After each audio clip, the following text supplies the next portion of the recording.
Does Peppy have to go to the bathroom right before every mission?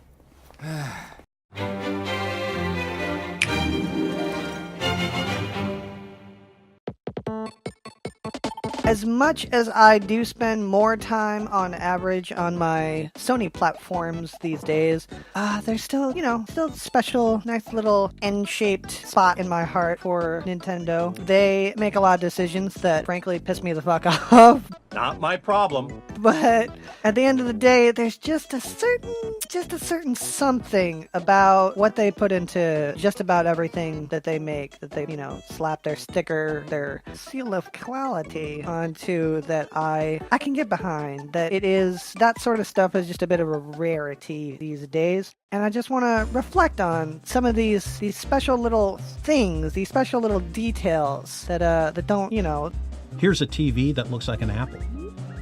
They're maybe not super important, but they add up over time, and they instill this nice, warm, little, cuddly, just nice, toasty, cozy little feeling right in your gut, right in your chest and your gut, and it sticks with you like that, just that tasty banana pudding that my grandma-in-law used to make just sticks right there in my gut. So good, so good.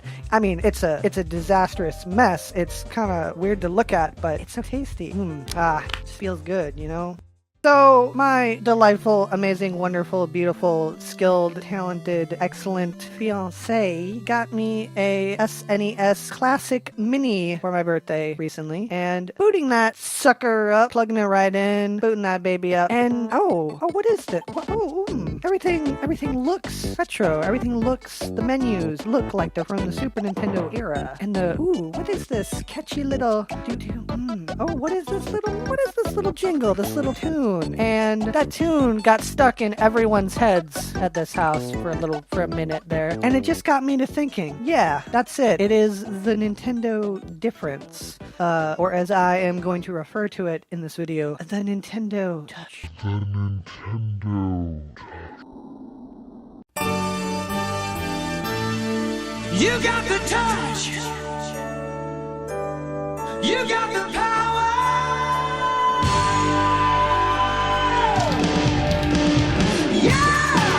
So that thing with the SNES Mini Classic Mini, SNES Classic Mini, that's just the most recent example that I've run into with this phenomenon, but it has been around for a while, I have to say. I think maybe one of the first times I ever ran into that was booting up the Game Boy. First Game Boy game that I ever owned was Pokemon Red on the Game Boy Pocket. And just booting that up and just watching the little logo kind of like trickle down to the screen, and then a little bling. It's like, okay, yeah, nice. So that feels good. And they continued that. You got the Game Boy Advance, kind of did its own little nice take on it. Then the GameCube rolled around, and the GameCube was like, what is, and just, that's nice. Just looking across their different hardware menus, their interfaces, as it were, they have been continuing this trend of just doing their own little spin on things. The Wii had the channels, which a lot of people probably thought was stupid, but I loved booting up my Wii and seeing all these little screens, like I was fucking like managing the Matrix, and these are all the different parallel universes. Every channel that I could surf had its own little screen, and aiming around with the remote, it felt cool, it felt neat, it felt weird in a nice way. And the Wii U tried to kind of replicate that, and it added this weird, like, little spin with the Miiverse, and that was, like, kind of terrifying, but still kind of charming in its weird little Nintendo way. And I do kind of miss that with the Switch. We don't really have anything quite like that. But the Switch even has its own little things, its little tweaks and twerks, and yeah, those little touches, if you will. You pop up to your menu, and you got the little, like, oh, that's nice. That it feels good to just like go up to my profile and these little like clicks. Even like assigning your avatar, you still got some fairly limited options so far, but like you can mix and match an avatar with a color for the background. it's just it's kind of nice. It's kind of cool. It's a little fresh. I can make my thing a little more poppin'. I can make it fucking hard on your eyes if I want to. I'm not gonna, no, we're not. It's nice. Now, just rewinding a step back, to the Wii, Nintendo was really doing some interesting things back then. I mean, first off, you had the Mii Maker, and obviously, y'all know the song.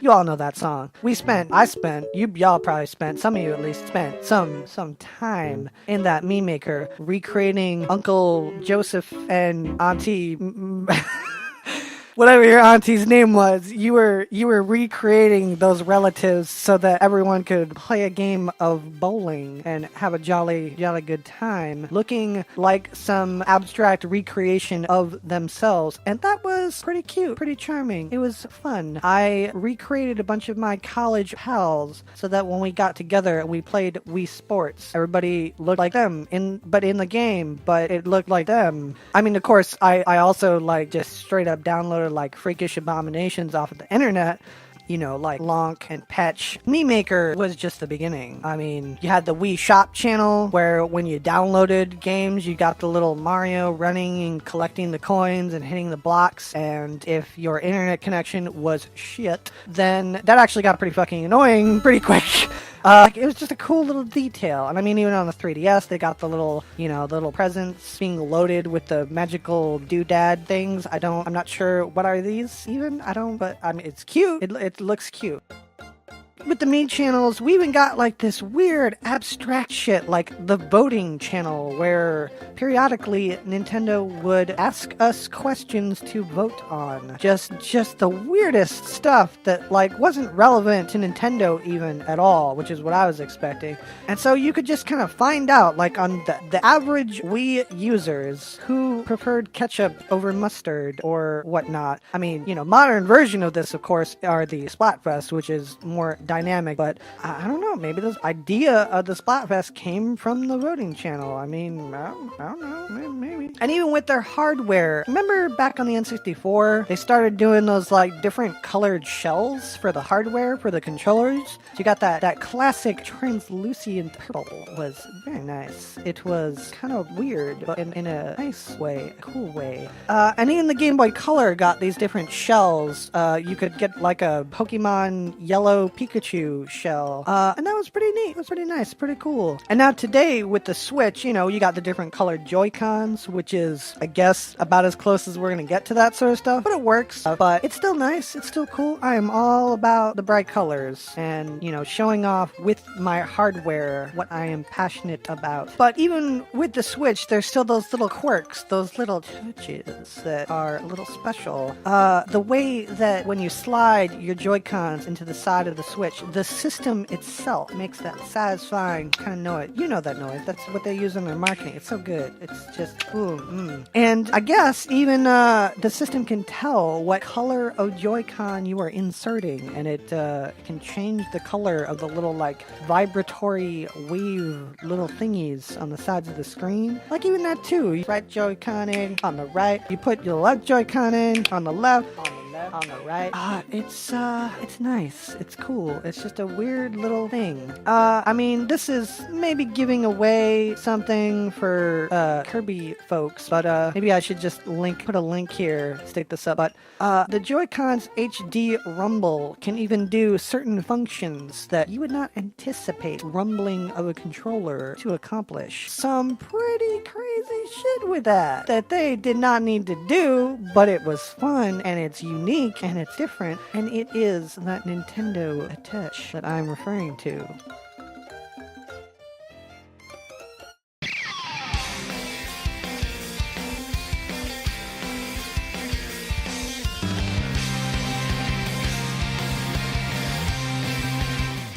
I would be remiss without mentioning the Nintendo Directs. Those are kind of the epitome of this process. I feel like all these little touches, all these little things, these thingies that Nintendo has been doing over the years, I feel like Nintendo Directs are the culmination of this attitude. And they are special. They have been special. I mean, just the entire premise behind them was a little like crazy at the time, where Nintendo was like, no. We could stand on a stage and sweat our asses off in the hot lights and, like, you know, bore a bunch of people with, like, business talk and blah, blah, blah. But, I mean, when our investors want that, we'll just do that with our investors. But for you, the Nintendo aficionados, we will cut straight to the point. We will give you what you want. Trailers, reveals, announcements, release dates, hardware specs. Ooh, bump my microphone there. Quick attack! How was that? Did I do it? We will give you exactly what you are looking for, straight up, to the point, bam, bam, bam, bam, not wasting your time. We only got 20 minutes, let's go, announcement a minute, bam, bam, bam, directly to the fans. Once in a while, you know, tossing in these weird ass, crazy, bizarre, what is this? Why is there this skit? Why, who? Huh? Okay. Oh, right. Well, that sure is Nintendo. But, I mean, why are they... Oh, okay. Okay. Life's good when you're a ninja block. I feel like what they did a few years back at E3, they did these, like, Muppet things of Miyamoto, Iwata, and Reggie. That was the shit. That was so silly. So, I loved it. It was so adorable. It was so them. It was the Nintendo touch. And, there was that year at E3 where they commissioned the folks over at Robot Chicken, of all fucking places, to animate these fucking hilarious snippets, these clips, these skits. Hello. Hey, look, I'm really sorry about kidnapping you 80 plus times, but my bad. So is it cool if I have the last donut? It was very appropriate given the Smash Brothers stuff going on. And they worked in a few pretty cheeky little jokes at the fandom. What about Star Fox? But yeah, I mean, without Iwata around, the directs are not quite the same. I do miss his contemplative face staring at random pieces of fruit. Did we ever get an explanation for that? Did anyone ever figure out what that was about? Was there like a reason? Was that a reference? Did I miss what that was about?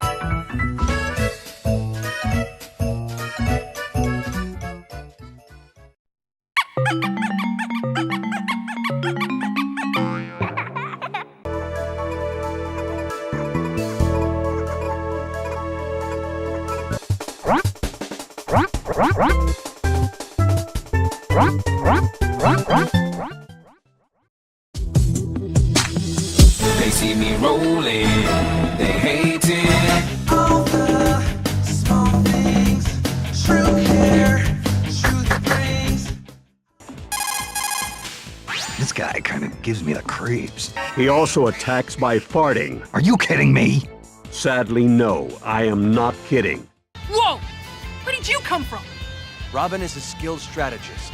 Plus, you and Ike are too similar. No point in having two characters that are pretty much carbon copies, am I right? Excuse me?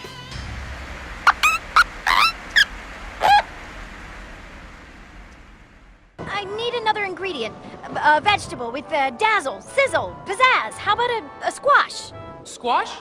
I'd swear I saw some in your kitchen. Pit, I see all, and I don't see any squash here. Okay. End of the day, it was the Nintendo touch. And even with Iwata no longer with us, I feel that the company continues with that spirit. They have been continuing to integrate these, you know, kind of playful, weird, random, what kind of things into their hardware, their interfaces, their software reveals, the way that they carry themselves, and they have been getting better in more recent years at acknowledging a lot of us are kind of adults now and have been around for a minute, and they're keeping that in mind.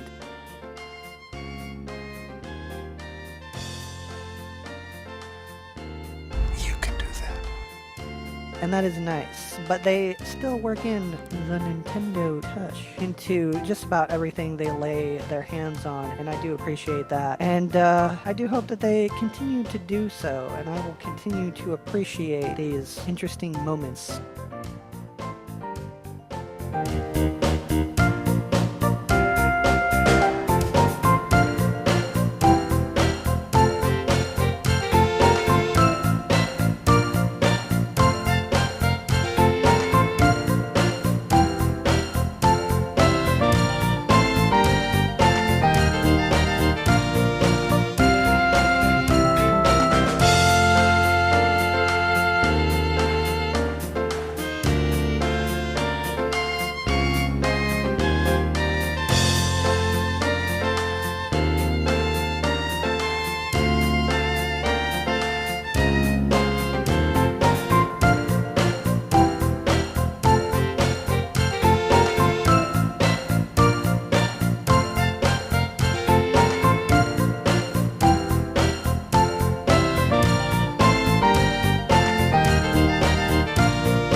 Is fun. If it's not fun, why bother?